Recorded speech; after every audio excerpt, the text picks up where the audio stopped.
So you're thinking about Nikon cameras, but are they still worth it? Whether it's for photos or videos, I've got you covered. By the way, if you're new to the channel, we are absolute camera nerds here and we review dozens of cameras every single year. So if it has anything to do with camera gear, we have you covered. Make sure to check out the links in the description down below for the most up-to-date pricing on the camera gear that we talk about today. All right guys, so the first camera on this list is the Nikon D3500, and this camera is an absolute classic. Despite being an entry-level camera that's almost 3 years old, it still packs quite a punch. The sensor is a pretty standard 24 megapixel sensor, but it delivers really sharp, vivid photos and videos, and it definitely does not look like an entry-level camera at all. For photos, it shoots 5 frames per second and does really solid full HD at 24 frames per second all the way to 60 frames per second for 2x slow motion video. And I know what you're thinking, there's gotta be a catch. There's gotta be bad autofocus, bad build quality, there's gotta be something. Well, I'm happy to say, the autofocus is really solid in both photos and videos, and the camera itself is super well built. To be honest, there is no catch. This is simply a really good camera and a really good value. But it does have one drawback, and that is it's not very good in low light. The sensor in this camera is not the best in low light, and somewhere around 800 to 1000 ISO is where it looks good. After that, it tends to start losing detail from noise reduction and grain. And the lens that this camera comes with doesn't help either because it has a variable aperture, which isn't good for low light. But this camera does have a built-in flash, so if you're taking photos with it, you should be just fine, but you'll still run into a low light issue when it comes to video. However, if you're someone that's a little more video centric, you put video first, you probably want to pick up the D5600 instead. The specs are almost the same, but the D5600 has two major improvements, and that is the fact that it has a side articulating screen and a microphone input for high quality audio. By the way, I just quickly want to add, sorry to interrupt the video, but if you do end up picking up a D3500 at any point in your life or just somehow comes into your life and you want to learn how to properly use the Nikon D3500, there is a tutorial on the channel that shows you in depth how to get the best quality out of this camera. And if you are someone that just generally wants to take their photos and videos to the next level for Instagram or for business, make sure to check out the free training in the link down below that teaches you simple secrets on how to dramatically improve your photo and video quality, even if it's just a beginner camera. So enjoy, it's free, and back to the video. A lot of you guys want a fun camera, something to take traveling, something to take to parties, something to capture those special moments in your life. For you guys, I have the Nikon Z50. This is my current favorite camera for casual users and people that legitimately just want to have fun with their camera.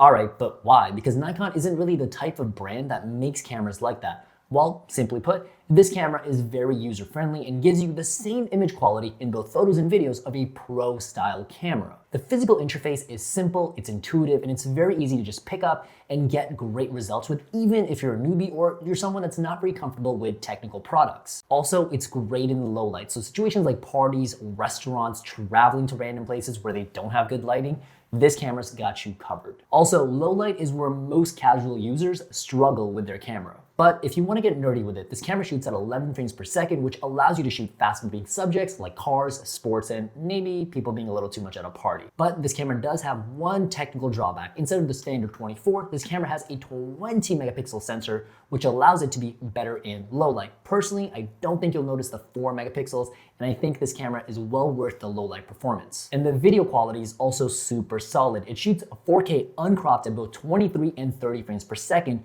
which is nerd talk for this is one of the best 4K cameras I have ever used. If you want a 4K camera, this is an amazing choice. And if you're someone that likes to shoot slow motion video, this camera shoots full HD from 24 all the way up to 120 frames per second for 5x slow motion. The only thing that really holds this camera back from being suitable for professional work is that it does not have any built-in cinema profiles, but I think that's okay because this is meant to be a casual camera. So if you want to pick up something as a hobbyist or an enthusiast and you're looking to have fun, this would definitely be one of my top 3 recommendations. And I quickly want to mention, if you guys are looking for something that has similar specs to the Nikon Z50, but you prefer a DSLR body, I would highly recommend looking into the Nikon D7500. The specs are almost the same. You get the same great low light performance and 4K, but the autofocus is a tiny bit slower because it is a DSLR. But if you prefer a DSLR style body, the D7500 is a great choice. And finally, let's get into the serious cameras on this list, the ones that are made for people that are hardcore enthusiasts and even professionals. And the next camera on our list is the Nikon D850, and this camera is another legend. But why exactly is that? Well, it has one ridiculously high-end sensor, a 45 megapixel sensor,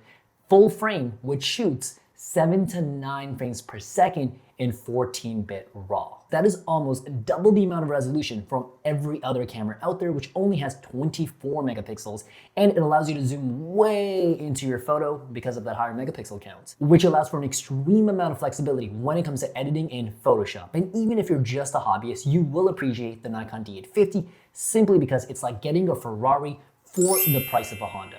Plus, the high-resolution sensor also does 4K video with zero crop, up to 30 frames per second, which I've actually used on a professional project, and I have to say it looks amazing. Sadly, there is no 4K at 60 frames per second in this camera, but if that is something you want, I do have a solution for you later in this video.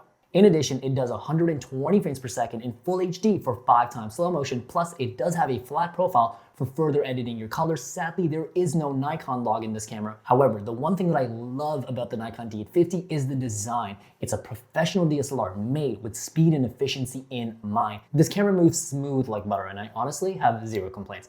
But if I could fix one teeny tiny thing with this camera, is that I wish the autofocus was better in low light situations, but that's pretty common for DSLRs, especially those from 2018, so say la vie. But if you are someone who really likes the Nikon D850, but maybe this isn't the perfect camera for you because of the low light issue or the lack of 60p, one camera that I absolutely do recommend looking into is the Nikon Z6 Mark II and the Nikon D750.